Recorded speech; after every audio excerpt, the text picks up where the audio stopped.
Hey everybody, it is just after the Sony PlayStation press conference, and we're sitting here with Peter Dilley, who's SVP of Marketing for the company, just to follow up on a couple things. Obviously, the first one is, well, we kind of already knew before the press conference, but let's talk about PSPGO for a second. You guys showed that off, and you have one there, actually. There's the white PSPGO, as they made a big deal about at the press conference. I know that a lot of people are looking forward to seeing this in the flesh and in person.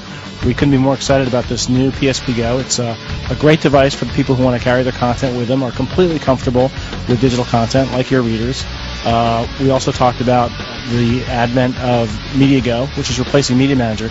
So now you've got a digital locker to store all your content, which is a great way to keep track of all the movies, games, TV shows that you're downloading. So it's going to come out October 1st in the States. And we also talked about just a really wonderful PSP software lineup that's going to go along with this, highlighted by the launch of GT for PSP on October 1st. You don't have that on there, do you? All right. So, release-wise, I don't know if you can talk. What colors are we getting? Yeah, we'll have both white and black at launch, and we're looking at bringing additional colors into the marketplace post-launch. But we know that people like to carry around something that's a reflection of themselves, and colors are a great way to accessorize the unit. So look for white and black at launch, and maybe some other colors down the road. Now, perhaps not specific to PSPGO, but you guys did announce the video download service has gotten a bit of an upgrade and is now very PSP friendly. Yeah, a couple updates there today. One, we announced a number of new partners on the video delivery service, which is really great. We've got a very robust lineup of who's who in Hollywood. We added a number of new partners today, but we also announced that the video delivery service is now native to the PSP. So when this comes out on October 1st, that'll already happen. But today, if you have an existing PSP 3000, you'll be able to access the video service directly from any Wi-Fi hotspot. Before, you had to go through the PC to get the content down to the PSP or through your PS3, but now you can access the video store the same way you've been accessing the game store directly from a Wi-Fi hotspot. So a much tighter integration into the PlayStation Network. Now, you'd think from what we're talking about, all you guys talked about was PSP at the press conference, but that's not the case.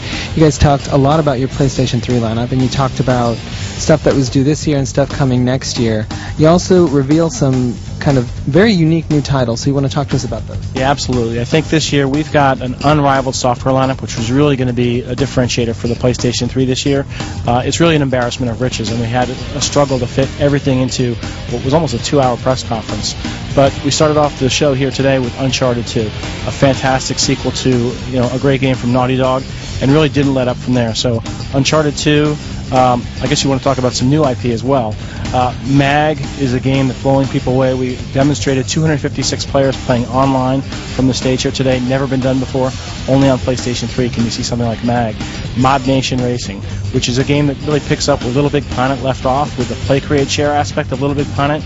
You'll be able to do the same thing in Mod Nation Racing, where you can create your own tracks, upload them to the network, trade them with friends, share them with friends, and download their creations as well. So personalization and customization, user-generated content, a big part of the PlayStation experience on both Little Big Planet and coming soon to Mod Nation.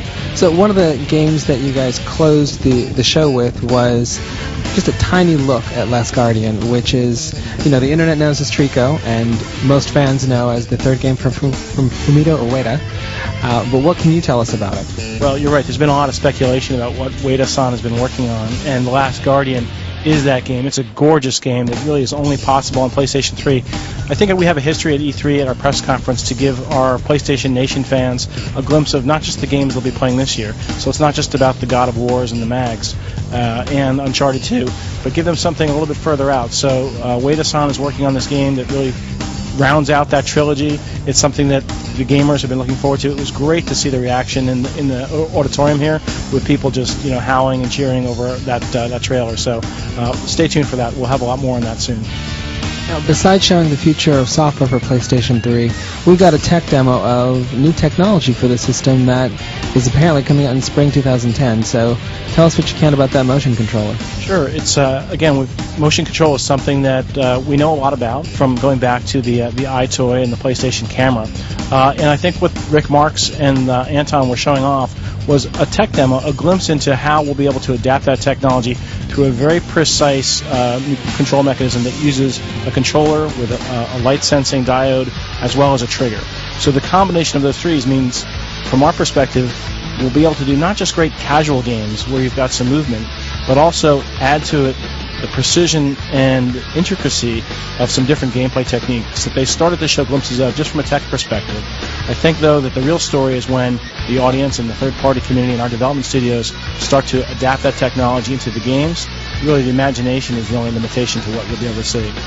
And so the important question is, are you guys sending out dev kits yet, or are you still in the research phase? We're a little bit past the research phase. We're actually having conversations with the third-party community. The dev kits have started to go out to the third parties as well. They're working on the tech. They couldn't be more excited about it. And I think, again, this plays back to the PlayStation message that there's a 10-year product life cycle, that only PlayStation gives you gaming experiences that touch all demographics, all audiences, and we want motion control to be part of that going forward. All right, well, thank you very much, sir. We are actually going to go play all your stuff now, and for folks at home, be sure and check our live show because there's going to be a ton of PS3 and PSP content on it.